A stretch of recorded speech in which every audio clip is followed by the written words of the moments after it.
எல்லா வாஸ்து நிபுணர்களும் சரி, நீங்களும் வந்து இந்த விஷயத்த சொல்லியிருக்கீங்க அப்படின்னு 100% வாஸ்து அப்படிங்கிறது கிடையவே கிடையாது. அது வந்து கூடும் இல்ல குறையும் அப்படிங்கிறது நெறைய விஷயங்கள் நம்ம பார்த்துருக்கோம்.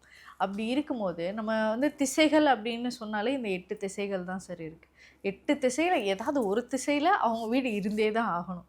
இப்ப அப்படி இருக்கக்கூடியவங்களுக்கு வாஸ்து குறைபாடுகள் நிச்சயமாக இருக்கும். பெர்ஃபெக்ட்டா பார்த்து கட்டணும் அப்படிங்கிறது சாத்தியமே படாத ஒரு விஷயம். இப்படி இருக்கும்போது வாஸ்து குறைபாடும் இருக்கு. இதுக்கு என்ன சார் பண்ணலாம் அப்படின்னு நெறைய பேர் தேடிட்டு இருப்பாங்க. ஸோ அதற்கு ஏதாவது சொல்யூஷன் இருக்கா சார்? நிறையா இருக்குது. என்னோட ஆய்வு தான். ம். அது ஏன் அந்த ஆய்வு வாஸ்துக்காக பேசுறதில்ல, நான் கன்ஸ்ட்ரக்ஷன் பண்ணுற ஒவ்வொரு விஷயம் நான் பண்ணிக்கிட்டே இருக்கிறேன்ல, ம். எனக்கே சில அப் அண்ட் டவுன்ஸ் வரும். ஓகே. அப்போ தான் இந்த மாதிரி ஒரு ஒரு விஷயத்த நான் எடுக்கிறேன் நான். ஆய்வு பண்ணுறேன். எனக்குள்ள ஒரு யோசனை தேடுதல் தான். ஆ. எந்த ஒரு விஷயமே தேடுனா கண்டிப்பா. டெஃபினட்டாக ஒரு சொல்யூஷன் கண்டிப்பாக கிடைக்கும். ம்.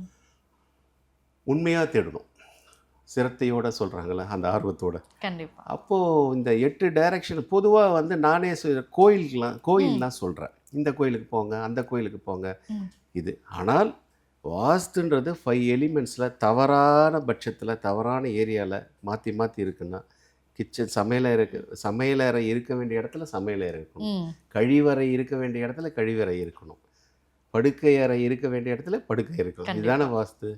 அதை மாறும்போது தப்பாயிடும். அப்போ ம். நானே என்ன சொல்லுவேன்னா, டிஸ்போஸ் அந்த டெமாலிஷ் என்னோட வார்த்தையை அது அடிக்கடி சொல்ல வார்த்தை. ஓகே. Dispose and demolish.